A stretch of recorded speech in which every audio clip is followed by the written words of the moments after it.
Untuk Bapak Ibu sekalian yang ingin mengajukan pertanyaan, boleh kami sediakan waktunya, boleh jika ada yang ingin ditanyakan langsung, diangkat tangannya.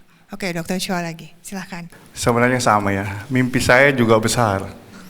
Cuma mungkin karena basic saya bukan ekonomi, jadi jalannya mungkin berbeda. Nah, dari dulu sejak saya sekolah, saya sudah sangat ingin membangun bisnis besar. Tapi saya tidak punya ilmunya. Karena saya dididik dari dulu untuk menjadi dokter dan 25 tahun. Saya jadi dokter sampai ke Korea Selatan, sampai puncaknya karir saya tidak pernah belajar bisnis. Tapi jiwa bisnis saya itu besar sekali. Makanya saya bangun bisnis di mana-mana. Tapi tidak sebesar perjalanan yang saya impikan. Jadi bisnis saya itu jalan terus dan beberapa bangkrut. Bahkan saya hampir dikeluarkan dari sekolah karena saya dianggap aneh. Karena ini kamu mau sekolah atau mau jadi apa? Nah, untung waktu rapat itu hanya ada satu yang membela saya sehingga saya tidak dikeluarkan. Bahwa dia menganggap ini tidak melanggar, haknya orang untuk populer, haknya orang untuk punya bisnis, haknya orang untuk sekolah sambil melakukan sesuatu. Saya dianggap tidak serius sekolah karena ada pekerjaan lain yang saya lakukan. Nah, menariknya di sini, saya itu jujur terseok-seok untuk membesarkan bisnis saya. Dan saya pernah seperti ini mau cari investor dan tidak saya lakukan sampai hari ini. Kalaupun ada investor di klinik saya, itu bukan saya yang meminta, mereka yang mau. Karena mereka tertarik dengan bisnis saya yang berkembang. Restoran saya itu, yang membesarkan bukan saya, tapi Pak Bondan yang pertama kali membesarkan. Pak Bondan itulah yang membuat Aroma Palopo itu besar. Ditambah artis-artis yang datang, yang membuat konten dan disebarkan ke YouTube dan lain-lain. Makanya Aroma Palopo itu terkenal bukan karena saya, tapi karena orang yang datang makan dan bikin konten. Nah, mungkin makanya mungkin Pak Renal tidak kenal, karena mungkin saya nge-brandnya kurang bagus. Nah, itulah yang baru akhir-akhir ini saya pelajari, bahwa memang bisnis itu harus dikelola bagus. Nah, itu saya mulai pelajari ketika saya menjadi komisaris BUMN. Saya mulai pelajari bahwa ini bisnis saya harus saya benarkan. Seperti inilah yang sedang saya lakukan sebenarnya, seperti yang sedang dipresentasikan ini menuju IPO. Itu sedang saya lakukan. Nah, tapi karena saya ilmunya kurang, jadi mungkin agak lamban. Karena saya lagi mengumpulkan timnya. Dan timnya itu satu-satu sudah saya dapatkan. Nah, menariknya, saya lihat yang dipresentasikan oleh Mas Denny tadi ini, menurut saya kalau sampai target sebesar ini, apakah orang mau percaya? Nah, begitu saja. Karena kan ini bisa aja di atas presentasi atau di atas kertas seperti ini, karena kita tidak melihat. Nah, ini juga bisa saya lakukan. Maksudnya saya buat presentasi begini, saya buat begini dan saya katakan seperti itu. Nah, itu. Tapi saya kan mau bicara real, bahwa sebenarnya bisnis kita ini sedang terseok-seok membangun cabang. Saya dulu bangun cabang klinik, itu langsung gulung tikar. Cabang kedua klinik saya, itu besar sekali di Gunawarman, Senopati. Itu saya sewa aja 1,5 M, sewanya aja, per tahun sewa tempat itu. Bahkan saya masukkan untuk mengembangkan, selain spor yang ada, saya masukkan juga beda plastik. Demi untuk membangun besarnya klinik ini. Baru satu cabang loh, belum cabang lain, karena saya juga mau bangun cabang banyak. Itu cabang kedua aja udah terseok. Karena kenapa? Ternyata untuk membangun cabang itu butuh biaya besar dan butuh brand yang luar biasa. Sementara kalau kita mau memberikan kepercayaan kepada orang, dia itu harus melihat kenyataan bahwa Dokter Andi ini baru punya cabang kedua. Apakah dia bisa membangun cabang-cabang berikutnya? Nah, itu contoh. Apakah ini bisa kita memberikan kepercayaan kepada orang? Itu pertanyaan saya. Baik, terima kasih Dr. Chua. Terima kasih banyak. Baik, jadi tadi bagaimana untuk diyakinkan gitu ya. Mungkin saya bisa meminta Bapak Denny ini untuk men-share tadi dengan pengalaman yang sudah 20 tahun lamanya, kemudian sudah terbentuk Villa Corp yang seperti ini, rencananya juga IPO. Nah, sebenarnya jadi apa yang Bapak harapkan nih, dan bagaimana untuk meyakinkan dengan para profesional yang hadir di sini, apakah Pak Denny ini sebenarnya memang mengharapkan sebagai investor gitu yang datang atau ada harapan lain gitu untuk sama-sama membangun perjalanan Villa Corp ke depannya. Baik, terima kasih Dr. Chua. Benar Pak, setiap orang pasti punya mimpi. Dan mimpi kita udah ukur pakai kertas juga Pak. Jadi hitung-hitungan yang ini memang ya Bapak lihat di depan ini memang hitung-hitungan yang ibaratnya sudah kita hitung dengan Excel lah kita bilang begitu ya Pak ya. Dan kalau kita perhatikan juga dengan yang sekarang kita punya, ya kan. Nah kita punya sekarang saya punya dua holding Pak. Satu yang di sekarang di Batam satu ininya holdingnya. Satu lagi dengan perusahaan saya yang saya mungkin pasif itu ya kayak Malang Strudel, Bandung Kunafe. Itu semua kebetulan saya Pak yang ngebangun. Jadi kalau Bapak pernah ke Malang Strudel, Bandung Kunafe, bahkan namanya pun saya ngasih tuh. Jadi nama Malang Strudel itu saya ngasih. Nama Bandung Kunafe saya ngasih. Dan beberapa brand yang lain Pak saya create Pak. Sekarang brand itu juga punya valuasinya ada tuh, punya nilai intangible Pak. Dan ibaratnya sejak 20 tahun kami berdiri Pak, kita sudah mendirikan perusahaan oleh-oleh itu ada sekitar 22 kota. Dulu kita masif banget ngebangun itu Pak, di tahun 2017 itu kita sangat masif ngebangunnya Pak. Tapi memang ada pandemi di tahun 2020 awal sehingga beberapa toko kita memang sempat gulung tikar. Jadi dengan pengalaman yang kita punya dan dengan rekod yang kita juga udah punya Pak, seperti sekarang lah kita bilang. Kalau kita bilang cabang yang saya nampak dengan pembukuan yang ada di kita ya Pak ya. Sekarang kalau saya bilang dua holding.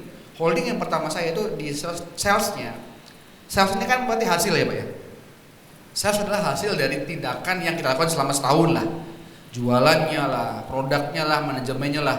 Kan terwujud ataupun nampak bisa dilihat kan dari sales Pak. Aktual yang kita dapatkan di tahun 2025 di salah satu holding saya itu 62 miliar per tahun.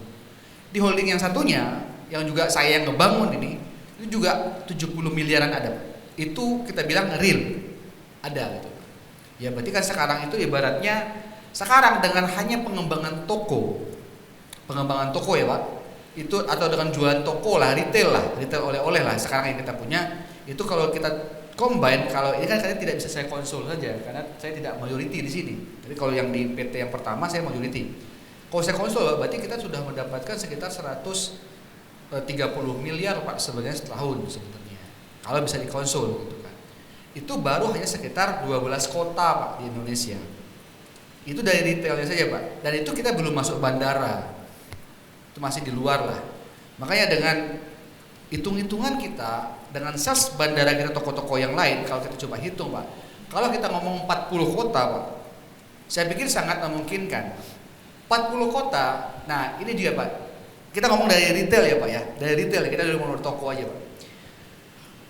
Apa yang kita lakuin di toko retail kita? Saya akan open di sini juga Pak. Yang pertama, target kita nggak mulu-mulu Pak. Satu toko cuma sekitar 1,5 miliar Pak. Salesnya per bulan. Itu jadi target kita. Sedangkan sekarang saja kita udah melewati itu. Kayak Batam tuh Pak 2,3 miliar, di Balikpapan kita juga dapat sekitar hampir 2,1 miliar Pak per bulan. Nah ini kalau kita punya 40 cabang Pak, 40 kota dengan 1,5 miliar saja, itu berarti sekitar sudah 60 miliar per bulan. Nah ini kita masuk dulu Pak ya, 60 miliar per bulan. Kalau setahun berarti udah 720 miliar Pak, udah hampir setengah 1 triliun Pak. Nah sekarang apa yang membuktikan, apa yang menjadikannya bisa mencapai 1,5 miliar ini? Nah tapi sekarang kita udah merasakan itu bahkan melebihi, ada yang lebih Pak. Tapi kan nggak semua kota punya potensi yang sama kan Pak? Ya kan, Batam mungkin potensinya bagus. Ya kan, Makassar mungkin potensinya bagus. Nah kami juga belum masuk lagi di kota-kota yang bagus. Tapi ada satu poin Pak yang sedang kita coba di Batam adalah memanfaatkan dapur Pak. Setiap toko kita punya pabrik Pak. Kayak di Balikpapan saya punya pabrik. Saya punya toko flagship store, saya punya mini store itu ada sekitar 4 dan kita juga akan mau masuk bandara Pak. Bandara saya dapat 2 tempat di Balikpapan di pintu kiri dan pintu kanan. Nah, ini kan juga akan ngebangun itu Pak. Nah, dapur kita ini Pak. Dapur kita ini kan kadang idle Pak. Kadang kita cuma pakai 1 shift Pak. Ada 2 shift, ada 3 shift, 3 yang sebenarnya masih kosong. Sedangkan kita punya perlengkapan di situ Pak. Jadi ada toko-toko lain Pak sebagai penguat supaya mencapai 1,5 miliar tadi itu. Ada namanya itu Pak suatu konsep yang mau kita kembangkan, namanya itu Jajanusa. Jajanusa itu sebuah konsep yang bukan mendekati sih, tepatnya itu lebih kepada ini model baru Pak. Ini kalau terjadi ini model baru di Indonesia dan itu dia bermainnya frozen food Pak. Dia masak di depan begitu. Tapi barang-barang UMKM tetap masuk, tapi skalanya itu skala kecil-kecil Pak. Paling satu titik itu kita modal cuma 100 jutaan lah. Tapi itu menyasar ke lokal Pak. Snack box kayak gitu-gitu. Jadi penguatan yang kita hitung itu penguatan supaya per kota mencapai 1,5 miliar itu yaitu dari titik-titik tambahan-tambahan tadi yang kita bisa maksimalkan dari dapur yang ibaratnya bagaimana dapur kita ini bisa jalan 2 shift sampai 3 shift gitu Pak. Jadi potensi dapur itu tadi selain untuk memproduksi barang-barang yang berkaitan dengan oleh-oleh, tapi juga bisa untuk kita gunakan untuk produksi barang-barang yang kebutuhan di kota tersebut Pak. Nah, jadi skala bisnis dan itu kita sudah coba Pak. Seperti itu. Jadi gitu, model begitu itulah yang menjadikannya kita pede. Di sisi pertama satu retail ya Pak ya. Yang kedua berarti di sisi pengembangan cabang tadi itu pertama existing dan retail, lalu berikutnya di sisi barang-barang yang ada 4 ini bisnis tadi itu Pak. Kita udah ngelihat nih Pak, salesnya Amplang, salesnya ini di toko sendiri nih Pak. Nah ini bagaimana salesnya produk-produk UMKM yang lain itu yang awalnya sekarang kita coba punya margin 35%, nanti dengan cara maklon repacking Pak itu akan bisa meningkat sampai 2 kali lipat Pak marginnya. Saya udah pernah nyoba juga di Balikpapan, awalnya kita punya margin 35% Pak barang orang, tapi kalau udah barang sendiri Pak dengan cuma repacking naik 65% Pak. Seperti itu. Jadi banyak cara atau banyak strategi yang sudah kita hitung lah ibaratnya sehingga bisa menjadikannya mendapatkan sales sampai sekian Pak. Tapi kalau triliun tadi itu kan itu hitungan valuasi, berbeda dari hitungan sales. Gitu Pak. Ya kan 8 sampai 10 triliun itu kan itu ibaratnya udah hitungan valuasi, udah hitungan angka menuju IPO lah gitu Pak. Jadi memang kalau bagi saya angka-angka yang saya sampaikan tadi Pak sebuah angka yang clear gitu ya. Karena kita udah mengalami itu bahkan udah melebihi itu Pak per satu kotanya. Tinggal kita memperbanyak kotanya dan memperbaiki sisi yang tadi itu Pak termasuk brand dan lain-lain itu Pak. Seperti itu sih Pak yang bisa saya jawab. Baik, semoga terjawab Dr. Cho ya. Jadi inspirasi karena pengalaman bisnisnya yang mungkin belum pernah dipelajari oleh kita sebelumnya ya Pak ya. Oke, saya berikan kesempatan ya untuk Bapak sebelahnya, boleh? Nama saya Budi Purnomo, saya spesialis anak. Yang pertama saya tanyakan kenapa namanya villa ya. Karena kesan pertama villa itu kayak properti, jadi saya pikir ini pemasaran kondotel ya. Kedua, kalau kita masuk, berarti kan kita masuk yang di PT2 ya. Berarti PT2 kan menjalani 4 lini. Yang PT1 2 lini. Berarti keuntungan di PT1 kita nggak dapat. Terus yang kedua, kalau kita masuk berarti kan kita dalam 2-4 tahun kita nggak dapat apa-apa ya. Dapat pengembalian modal dan baru pada IPO kita dapat capital gain yang 15-25 kali plus dividen. Ya berarti kalau kita dapat pengembalian modal, apakah saham kita masih dapat apa enggak?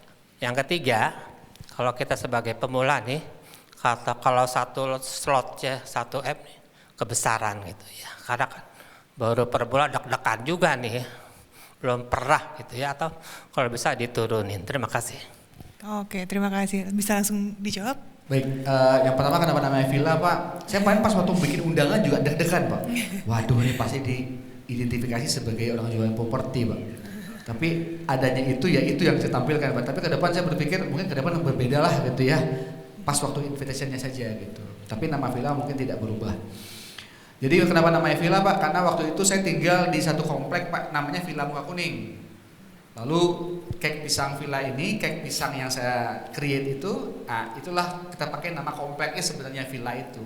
Dulu identik sama villa tempat tinggalnya gitu ya. Karena kan kek pisang yang di situ. Villa itu saya pakai karena saya tempat tinggal di situ. Iya. Tapi berkembang berjalan menjadi khas oleh di Batam Pak seperti itu. Yang kedua, benar Pak. Jadi investor akan masuk di PT yang kedua. Lalu apakah dapat dari PT yang pertama? Akan dapat ketika nanti pas di merger, Pak. Pas di merger nanti di tahun 2030 itu Bapak akan mendapatkan juga bagian ya dari PT yang pertama. Karena ada nanti sepakatnya kita akan merger di tahun untuk lebih besar lagi Pak ya ketika masuk ke IPO. Tentu nanti di situ akan ada hitung-hitungan sendiri yang pasti ketika saham tergabung otomatis pasti semua akan terdelusi. Seperti itu. Jadi akan digabung Pak. Jadi keuntungan di PT 1 Bapak akan dapatkan tapi nanti di tahun 2030 seperti itu. Lalu berikutnya, apakah Bapak akan mendapatkan keuntungan lain selain pengembalian modal? Tentu bisa Pak. Itu kan dilihat dari kinerja perusahaan. Bahwasanya target kita mengembalikan modal adalah di tahun 2027 5 miliar, di tahun 2028 10 miliar, ya kan? Lalu di tahun 2029 25 miliar. Jika itu terpenuhi dan masih melebihi Pak, marginnya masih melebihi dan saya lihat mungkin memungkinkan untuk lebih hal itu, maka kita akan kembalikan lagi kepada investor untuk menjadi margin ataupun profit tambahan Pak. Tapi tentu nanti di situ lihat kepentingan perusahaan juga kan Pak. Makanya nanti akan ada seperti Pak Dedi sampaikan tadi akan ada namanya RUPS. Berapa nih? Yang pasti kita akan mengejar dulu pengembalian modal investor. Setelah itu ada sisa margin misalnya seperti itu. Nah ini kesepakatan seperti apa? Tentu nanti di sini kita lihat kepentingan perusahaan seperti apa. Kita masih bisa nih mengembangkan diri misalnya buka cabang di bandara lagi, buka cabang ini lagi. Otomatis mungkin saja Pak di hasil RUPS itu akan terjadi sebuah keputusan yang diambil oleh manajemen bisa saja ataupun stakeholder yang ada. Oke kita nggak usah bagi lagi karena ada kepentingan untuk memperbesar perusahaan ini. Atau seandainya seperti Pak Dedi sampaikan tadi, bisa aja kalau ini wait and see dulu, berarti mungkin saja sisa tadi akan dikembalikan 30% lah, 50% lah. Tentu nanti juga akan ada meeting khusus Pak untuk hal itu, yaitu RUPS tadi itu Pak. Tapi apakah ada kemungkinan mendapatkan keuntungan lagi selain pengembalian modal? Tentu ada. Seperti itu Pak. Yang ketiganya tadi kalau 1M rasanya kebesaran sebagai iya. pemula. Sebenarnya bisa get member lah Pak, Bapak cari teman mungkin. Karena memang gini Pak, sebenarnya 40 pun sebenarnya bagi kita kebanyakan. Tapi masih oke lah gitu itu Pak. Nah, maksud saya tuh kalau seandainya kita pecah lagi menjadi misalnya di bawah itu, khawatirnya itu bisa saja sih Pak, secara PT kan mungkin kan ya Pak ya, bisa banyak banget orang gitu ya. Tapi tentunya kita mencoba untuk bisa apa ya Pak ya, dengan 1 miliar dulu Pak. Mungkin saya open Bapak misalnya nanti bisa ngajak teman atau apa gitu Pak. Tapi mungkin nanti satu yang terdaftar yang bisa mewakili Bapak gitu ya. Ataupun mungkin Bapak satu lagi Pak, satu lagi yang belum saya sampaikan adalah nanti nilai investasi itu Pak tidak dibayarkan langsung drop bulan Juli ini Pak. Kita berikan kesempatan 4 kali cicil Pak. Jadi nggak langsung semua sekarang gitu, seperti itu. Jadi misalnya 1 miliar ya Pak ya, berarti dibagi 4 lah, di Julinya 1/4 dan seterusnya begitu Pak. Jadi tidak langsung harus lanjut apa semuanya gitu Pak, seperti itu. Baik, apa sudah terjawab Dok? Belum, tadi pertanyaannya apakah kalau pengembalian modal udah kembali ke kita, apakah pada waktu IPO kita masih punya saham? Karena kan sudah kembalikan takutnya. Oh, tidak Pak, Bapak sudah punya, Bapak kan masuk ke akte perusahaan Pak. Makanya saya bilang tadi, Bapak akan pegang 2 legalitas. Pertama akte perusahaan. Bapak namanya akan masuk ke akte perusahaan, akan menjadi pemilik saham. Pemilik saham berarti kan Bapak punya aset tuh, saham tadi itu. Bahkan bisa diwariskan Pak, jadi nggak berhenti ketika Bapak kembali modal. Terus berjalan Pak, seperti itu. Jadi ketika Bapak kembali modal pun, aset Bapak seperti saham itu tetap ada. Sampai kapanpun kalau nggak Bapak jual, seperti itu kan Pak. Nah, seperti itu. Lalu berikutnya Bapak tadi apa Pak? Udah itu. Tadi berarti sudah kalaupun balik modal tetap ada sahamnya Ada saham dan di tentu akhir pendapatannya nanti juga akan dihitung berdasarkan besar dari saham yang dimiliki. Legalitasnya yang kedua Pak adalah dari kami itu nanti akan ada ikatan notaris bahwasanya pengembalian modal tadi itu Pak, bahwasanya dari PT kedua yang kita bangun bareng-bareng ini, dari situlah nanti mekanisme pengembalian modalnya. Tapi PT 1 menjamin Pak, PT induk kita menjamin jika PT kedua ini kurang nih bisa mengembalikan modalnya, maka PT 1 lah yang menjamin pengembalian modal tadi Pak. Jadi itu juga akan kita ikat sama notaris, sehingga 2 legalitas tadi itulah yang nanti akan dipegang oleh investor. Baik. Terima kasih. Baik, terima kasih Dr. Budi. Masih ada yang ingin ditanyakan lagi mungkin dari Bapak Ibu yang ada di sini? Oke, silakan Ibu. Saya Dr. Francisca, kebetulan saya punya souvenir di Labuan Bajo. Jadi 1 tahun tuh omsetnya 1,5 M. Baru mulai Juli lalu, ini baru tutup. Nah, gini, saya tertarik sekali, tapi saya tidak mengeluarkan uang 1 M. Yang saya tawarkan ke kalian, karena kami membuat tempat wisata 2 hektar, masuklah Villa Corp ini ke kami. Kan sama aja sebenarnya. Saya juga punya tempat di bandara. Di bandara di Labuan Bajo kami ada 3 booth. Kebetulan di Surabaya kami juga di F&B, keluarga saya. Saingannya Bu Kris. Tapi saya nggak bisa bawa-bawa keluarga ini. Jadi sendiri di Labuan Bajo, di grup saya kami membuka tempat wisata 2 hektar. 2027 kita buka. Ada minisu, ada resort, ada untuk kali danaunya, ada kereta untuk anak-anak. Karena di Labuan Bajo kekurangan untuk wisata darat. Dan memang dulu waktu saya masih residen tuh, saya kalau kemana-mana saya cuma melihat bahwa di bandara tuh dos-dos souvenir. Wah, itu cuma duit. Kebetulan di Labuan Bajo tuh ada yang kadoku eksotik tuh omsetnya sehari 100 sampai 200 juta. Memang di pangsa souvenir ini luar biasa. Terus saya kemarin ke Kalimantan 2 hari lalu, ke Balikpapan. Bolu, Gulung, Janebero. Terus saya bilang, yang punya siapa ya? Bikin spanduknya gede banget. Ya, saya ngadirin UMKM souvenir punyanya Bayangkari kemarin, Bu Kapolda. Saya diundang, itu mereka sehari omsetnya 50 juta. Jadi memang gurih banget nih oleh-oleh. Cuma saya maunya kalian kita kolaborasi. Kalau saya ngasih duit saya nggak mau, karena saya nggak tahu IPO itu kapan dan nggak jelas. Kalau nanti saya tanya visibilitas tadi, EBITDA apa, nanti kalian pusing, malah kacau di sini. Jadi lebih baik sih saya mau kolaborasi, karena memang bisnis ini bagus. Mungkin yang nggak punya ya mereka bisa mencoba dan sebagainya, tapi memang bagus banget. Ternyata Gulung Janebero dari Villa Corp juga. Saya ketemu hari ini. Wow. 2 hari lalu saya tuh mikir, ini yang punya siapa ya? Kok gede banget spanduknya. Terus saya lagi ditawarin di Balikpapan sama Bu Warung Upi ya, buat ngisi, itu kan nasi Padang, Bapak tahu mungkin ya kalau Balikpapan ya. Warung Upi nasi Padang, saya ditawarin produk kami juga masuk sana gitu loh.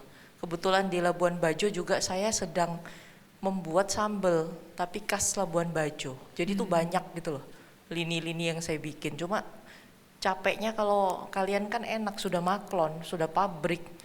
Capeknya 1 orang aja kalian yang capek gitu loh. Tapi produk yang dikeluarkan mendingan saya maklonin ke kalian gitu loh. Daripada saya punya mesin sendiri gitu loh. Itu aja sih Pak, mungkin kita nanti ngobrol ke sana. Makasih Pak. Terima kasih Dr. Francisca. Nanti kita coba pikirkan dokter, untuk kita bisa berkolaborasi terkait dengan lahan yang dokter miliki di Labuan Bajo. Bisa jadi inspirasi juga untuk yang lain kan ya, bahwa tadi udah ada testimoni dari Dr. Francisca, kalau ini lahan yang gurih banget memang ya, luar biasa. Mungkin ada yang ingin ditambahkan? Atau sudah cukup? Untuk nanti jika ada yang ingin ditanyakan lagi, boleh langsung saja menghubungi Villa Corp ya, Bapak Denny akan bisa konsultasi secara langsung gitu ya. Untuk sebagai penutup, Bapak Denny mungkin boleh silahkan terakhir, ini ya meaningful words, bukan kata-kata penutup jadinya. Ya, baik. Baik, saya turun lagi ya, dokter ya. Jadi terima kasih buat para pembicara, termasuk Pak Kawan Denny yang sudah memaparkan visi kita ke depan, dan Bapak Ibu, ini sedikit akhir dari pertemuan kita pada kali ini. Bahwasanya saya kembalikan lagi kepada Bapak Ibu semua, bahwasanya kita sudah berjalan Bapak Ibu tahun 2006 ya, sehingga tahun 2026, sehingga sebenarnya kita udah 20 tahun di bisnis ini, dan kita tentunya sudah malang melintang, banyak makan asam garam di bisnis ini, sehingga kita bisa melihat suatu pertumbuhan bisnis oleh-oleh di seluruh Indonesia. Karena kita juga bukan satu kota, kita ada di Aceh dulu waktu itu sempat juga ya, bahkan sampai di Makassar paling jauh ketika itu. Nah Busa, jadi saya nih lagi mengajak kepada Bapak Ibu untuk bisa mengikuti begitu ya. Ibaratnya Bapak Ibu sudah kebayang ya bahwa saya nanti akan masuk ke PT mana gitu ya. Dan setelah itu nanti kita akan bisa sama-sama mendirikan PT-nya di Jakarta ini. Jadi PT-nya akan di mana? PT-nya akan di Jakarta, Pak, seperti itu. Next. Oke, baik, mungkin tim saya bisa ngebagiin kertas ya, yang akan disampaikan kepada Bapak Ibu semua yang ada di sini. Bahwasanya kembali lagi saya mengajak Bapak Ibu semua untuk ikut terlibat, berpartisipasi, begitu ya, untuk bisa bergabung bersama saya dan Prof. Renat juga tentunya, karena Prof. Renat juga bersedia ataupun oke bergabung di PT yang kedua. Dan juga kami juga ada konsultan, ada Prof. Denny juga, Kuan Denny juga, sahabat saya, di mana keberadaan Prof. Renat nanti dan konsultan kita ada Kuan Denny untuk bisa benar-benar perusahaan ini good governance, Pak. Bagaimana audit setiap bulan, setiap tahun dijalankan, transparansi dijalankan, ya itu yang kita perlu perkuat sebagai kepercayaan ataupun nama, gitu ya.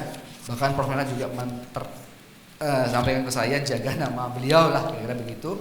Bahwasanya dengan hal ini kita benar-benar akan menjalankan perusahaan ini tentunya dengan baik, dengan transparan.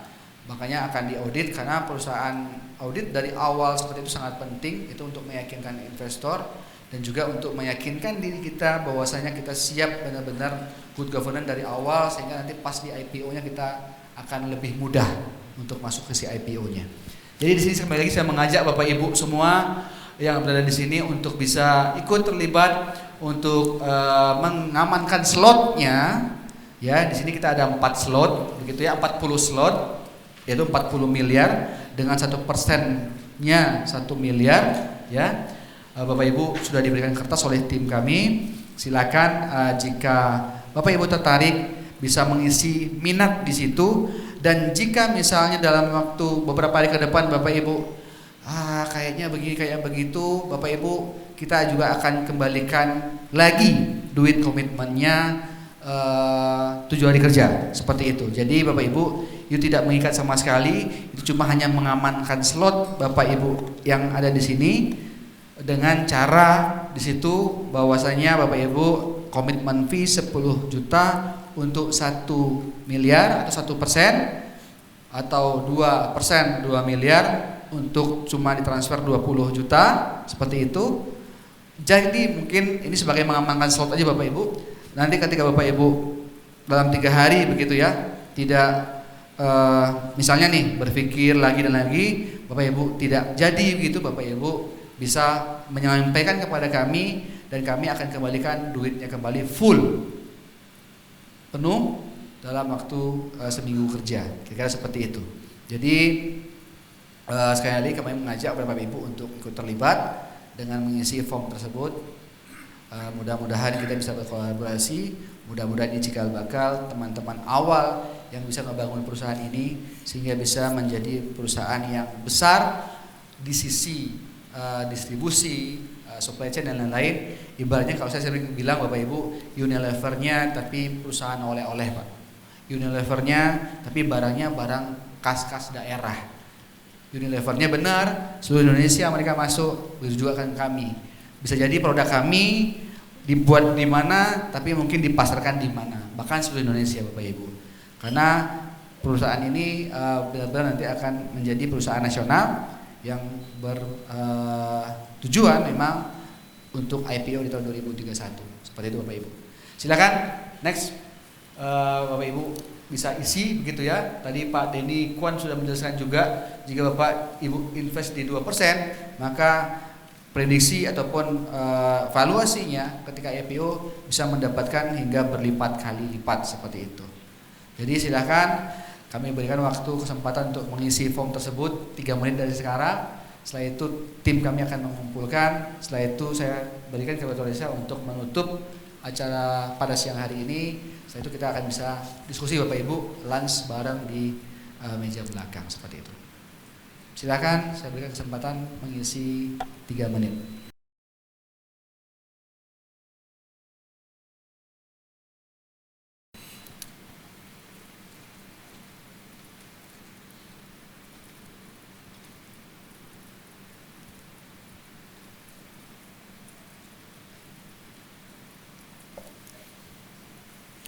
Bapak Ibu bisa lihat di TV di kiri kanan kita Bapak Ibu, itu di balik papan yang tadi dokter berkunjung